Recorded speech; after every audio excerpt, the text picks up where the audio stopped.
Perumpamaan tentang orang-orang upahan di kebun anggur.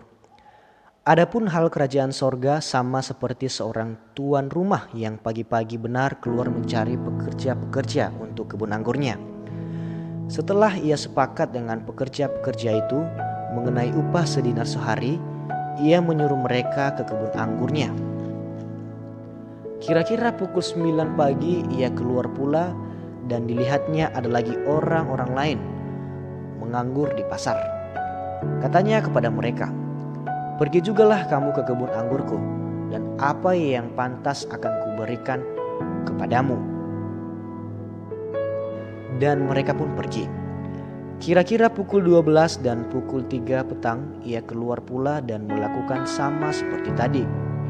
Kira-kira pukul 5 petang ia keluar lagi dan mendapati orang-orang lain pula.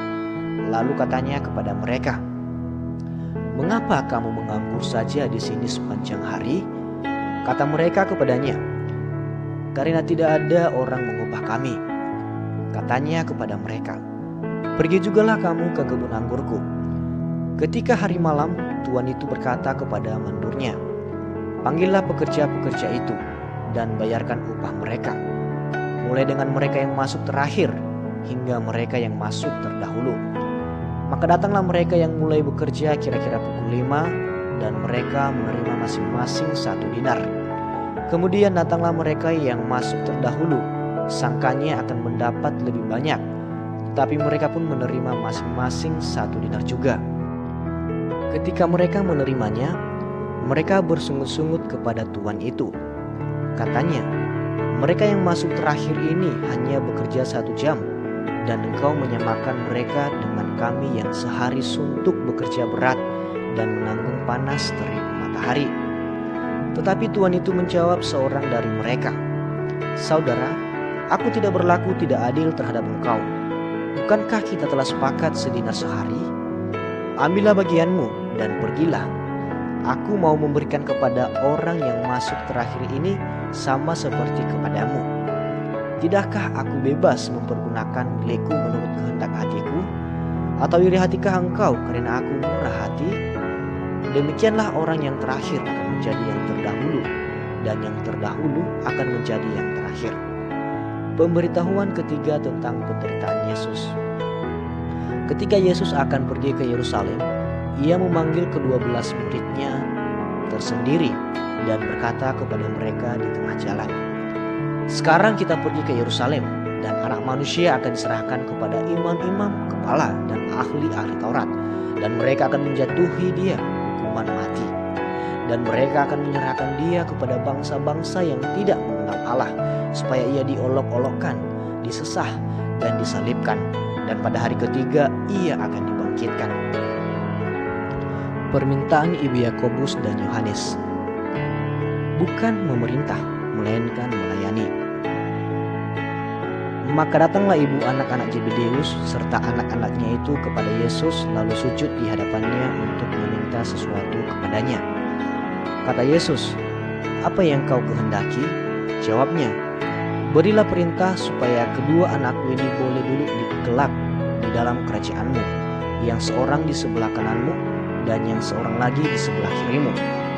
Tetapi Yesus menjawab, katanya, "Kamu tidak tahu apa yang kamu minta. Dapatkah kamu meminum cawan yang harus kuminum?" Kata mereka kepadanya, "Kami dapat." Yesus berkata kepada mereka, "Cawanku memang akan kamu minum, tetapi hal duduk di sebelah kananku atau di sebelah kiriku, aku tidak berhak memberikannya. Itu akan diberikan kepada orang-orang bagi siapa Bapakku telah menyediakannya." Mendengar itu, marahlah ke-10 murid yang lain kepada kedua saudara itu.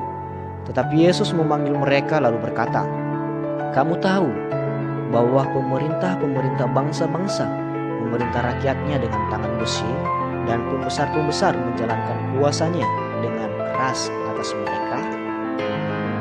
Tidakkah demikian di antara kamu? Barang siapa ingin menjadi besar di antara kamu, hendaklah ia menjadi pelayanmu. Dan barang siapa ingin menjadi terkemuka di antara kamu, hendaklah ia menjadi hambamu. Sama seperti Anak Manusia datang bukan untuk dilayani, melainkan untuk melayani dan untuk memberikan nyawanya menjadi tebusan bagi banyak orang. Yesus menyembuhkan 2 orang buta. Dan ketika Yesus dan murid-muridnya keluar dari Yerikho, orang banyak berbondong-bondong mengikuti dia. Ada 2 orang buta yang duduk di pinggir jalan mendengar bahwa Yesus lewat, lalu mereka berseru, "Tuhan, Anak Daud, kasihanilah kami." Tapi orang banyak itu menegur mereka supaya mereka diam. Namun mereka makin keras berseru katanya, "Tuhan, Anak Daud, kasihanilah kami." Lalu Yesus berhenti dan memanggil mereka. Ia berkata, "Apa yang kamu kehendaki supaya aku perbuat bagimu?" Jawab mereka, "Tuhan, supaya mata kami dapat melihat." Maka tergeraklah hati Yesus oleh belas kasihan. Lalu ia menjamah mata mereka, dan seketika itu juga mereka melihat lalu mengikuti dia.